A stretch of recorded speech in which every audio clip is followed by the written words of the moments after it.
Ladies and gentlemen, Mr. Tony Robbins. How are you? Good to see you, man. You too, buddy. First of all, thanks for nothing off the top of the show. Yeah, that's what I'm here for. That's what you do, though, right? A lot of people think that you come up like, all right, you can do it, but you actually open by telling people you're done. Yeah, I'm not a positive thinking guy. I'm not here to pump you up. What I'm here to do is help you break the pattern that's stopping you. That's what I wondered, if like a Chuck Liddell, Ultimate Fighter, who top of his game, who's having a tough time right now. You coached the Los Angeles Kings when they made their run. Yes. You weren't behind the bench, but you worked with them. Yes. World leaders. Can you approach people the same way? Or even though patterns have developed, do you have to go at everybody very differently? Well, everybody has a different personality, different beliefs, different values, different cultures. But we have the same human needs. And our nervous system functions the same way. So, for example, when you're turning around an athlete, we've all seen an athlete walk out and you think he's going to miss the shot. You know it. You can see it in his body. He's missing that certainty, that complete edge. And that's a state.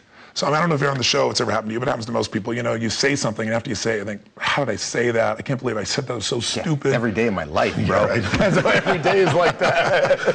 But you have other times, I know you do, I've seen it, where you're like in the flow and you know it, where you say something, it comes through you, and afterwards it's like, that was me. I don't know how I did that, but I'm impressed with myself. That state of mind can be triggered. So I'll give you an example. I took Andre Agassi years ago when, like 91, 92, he'd been #1 and dropped down to 32nd. Yeah. And they brought him to me and he was not happy and he's working on his swing. And I said, Andre, when you hit a tennis ball perfectly, you're not thinking about your swing.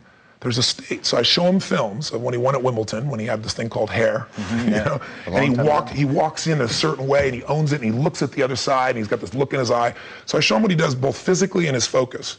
And then I contrast that to what he did when he lost, in the French Open. And he's destroyed there, different body. And you find those triggers, and once you know those triggers, you can change the state. So for example, somebody's depressed, you know what their body's like. Where's their shoulders? Where's their head? Down. Talking loud or quiet? Fast or slow? That's true. And that biochemically changes you. So most of us use drugs to change our biochemistry. We live in, it appears to be the over-medicated generation.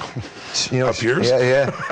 Everybody I know is on something, man. I mean, in fact, you go out to a party and someone's like, I got a bit of a headache. Here, try Xanax. That's not for headaches. Try it, it'll help.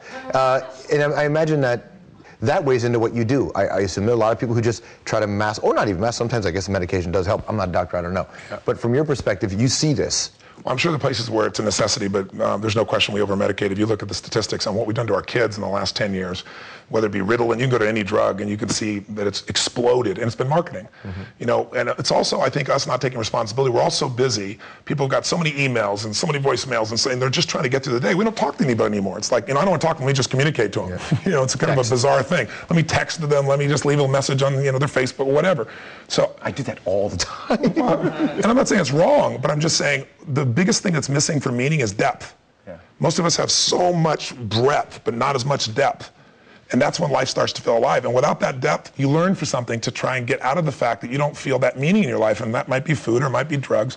How many people do you know that take antidepressants and they're still depressed? Yeah. I get people who come to my Date with Destiny seminar. I had a gentleman get up who was maxed on all forms. He had Prozac, Zoloft, everything. And at the very end, he's totally depressed.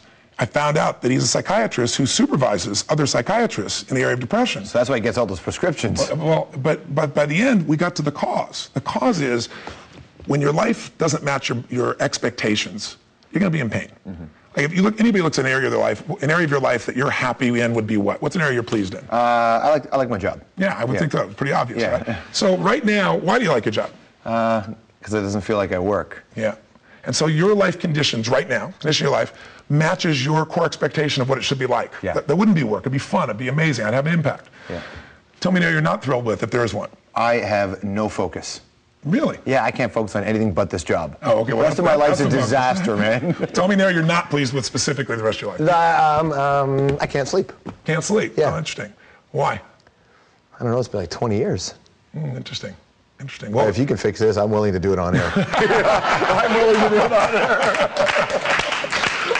Well, since I sleep very often 3 or 4 hours a night, I'm not a good guy to do the training for you. Fair enough. But part of that process, if we took an area of life, let's say whatever area, your relationships, your life, anybody tells me an area, my relationships are not where I wanted to be. Yeah. The reason they're unhappy is their life conditions don't match how they think it should be. So I'll give you an example. A woman is very depressed. She's got all these medications. I start talking with her. I dig under to find out what is her mindset, what's her blueprint, what's the real problem. Find out that she's 61 years old. She always believed she had to have 3 children. They're going to be perfect, and she'd live happily ever after. She's been married twice. She's never had children. She's 61 years old. So no matter what happens in her life, that core expectation can't be met. So barring a medical miracle of changing her physiology, she has to change that blueprint. She has to change that set of beliefs, that set of rules, or she'll never be fulfilled. So what I look for is, where is it your blueprint strong? Because everybody's got a strong area. Where is it weak? And then how do we shore it up? How do we either change the conditions of your life, change your body, change your relationship, or how do we change your blueprint to something that has to do with reality so you can enjoy your life again? Did you reach bottom? Well, I did. I reached bottom when I was 19. I missed it when I was 21, a couple different times. Yeah. I don't think there is a bottom for people. I think you go through stages of life where you have to reevaluate yourself. I mean, you asked me, backstage, you seem like you're a little different than how you were. Well, I think a lot of people get locked into, they saw you one way, it was an infomercial, and I do have a lot of energy, and I am completely over the top. That's if you're going to hold an audience for 50 hours in a weekend. Yeah, you got to be Kiss, man. You got to be like that David Lee Roth. Well, hopefully you're more than that. No disrespect to Kiss. But you've got to be able to meet all those people's needs who won't sit for a 3-hour movie, and you got to be able to do everything, and you got to use the body. So I think people lock me into that place. But also, when you go through the loss of your mother, I know your mother's very close to you, mine was as well, 3 fathers in my case. Yeah. When someone tells you, pardon me? You buried 3 fathers, you still have a tumor. I do. And so you had a tumor on your pituitary gland, and how old were you when you found out? 31, 32. Yeah, okay, that's going to mess you up for a bit, right? Well, you definitely get your full attention. You start wondering if you're going to be here or not, and you have to deal with the uncertainty of that, what it means. And, surgery might mean they cut up my brain, I might die. Drugs that they wanted me to take, I found out 6 months later where the FDA banned them, said they created cancer. So fortunately, I didn't do that. I went through the changes in relationships. I got married when I was 24 years old to a wonderful woman, but she was 12 years my senior, had been married twice before, and I adopted her kids. So I was 24 years old with a 17-year-old son, an 11-year-old daughter, a 5-year-old son, and a kid on the way. So all those experiences in life give you the richness of your life, the pain and the pleasure that you pull from to hopefully make a difference for other people and enjoy your life and find meaning in your life. Okay, that relationship, the sort of fateful way you met your new wife and how that changed your life. She's not new. Well, new-ish. It was almost 9 years. Your second, and a whole lot more. We got more to get into with Tony Robbins. The Hour will be right back. All right, you're back here on The Hour. We continue to hang out with Tony Robbins. In the commercial break, he's fixed my life. Completely and utterly fixed my life. I suspect you get calls from lots of different people. And do you ever get a call and you're surprised? They're like, hey, I can't believe that person needs me or wants to talk to me. Not at this stage of my life, because everybody has something they want to change, and it's only a matter of time. I don't care. None of us are invincible. And even if you've succeeded at everything, then it's like, what's the next level of fulfillment for me? So I'm not really surprised by that, but I've had some very interesting experiences of, different people at different stages that, how am I going to work with this person when somebody's just bit off somebody's ear and they're a boxer, to give you an idea. Come on, you worked with Iron Mike Tyson? Yeah, right after that occurred, and then I'm there on the side watching his next fight, praying he doesn't do this again, But here's a guy, as an example, I'm a student of people's psychology, not in a pragmatic way. Not let's analyze your past, but let's look at what's really real and what's governing you today. And he was one of the most surprising people I ever met. I've been with Nelson Mandela, Mother Teresa, amazing human beings that I respect. But this guy is so well-read.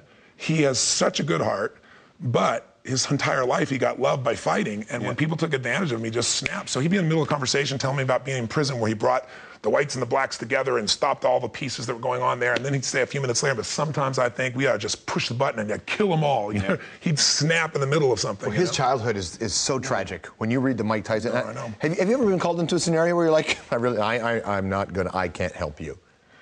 Well, I'm sure there may be a time where I thought I could and was not successful, but no, because I live for that challenge. I love to take on the impossible. One of the things that you'll see very often, one of the hardest things, is when someone's lost a child. I get the phone call when the athlete's burning down on television, when the child's going to commit suicide, and I haven't lost one out of thousands in 30 years. And that doesn't mean I won't someday, but not one, because of understanding the needs. But the hardest part is when a child's already gone. Parents, that's the one that they just don't know how to deal with. So those that I've been able to help have been probably the toughest, honestly. My message to people is, look, it's not easy, but nothing in life is permanent. No problem is permanent. Your soul's permanent. Nothing is so pervasive that you can't recover from it if you change your psychology and if you're willing to do something and get outside of yourself. And so that thought process kind of guides me if I'm working with somebody. I don't think I ever come to a point of I'm going to surrender or not take it on. Has President Bush called you and said, help me with Iraq? What do I do here? No, he's not. He's not. Could you help him? I'm not a fan of President Bush, like most humans, I think, at this stage. But I wonder how much, and I ask you that, in that, do you need to be liked? Do you want to be liked? I think I want to be loved. I think everybody wants to be loved at some level. But I think up until I met my wife, almost 9 years ago, my buddy Pearl, my sage, she changed my life because she loved me. For me, it wasn't what I did. Mm-hmm. I can remember being on stage. She wasn't a fan of you, was she? Not even slightly. She thought, well, these people are messed up. Who's this Tony Robbins guy? She thought, Mr. Success. I had glued hair and, that stuff.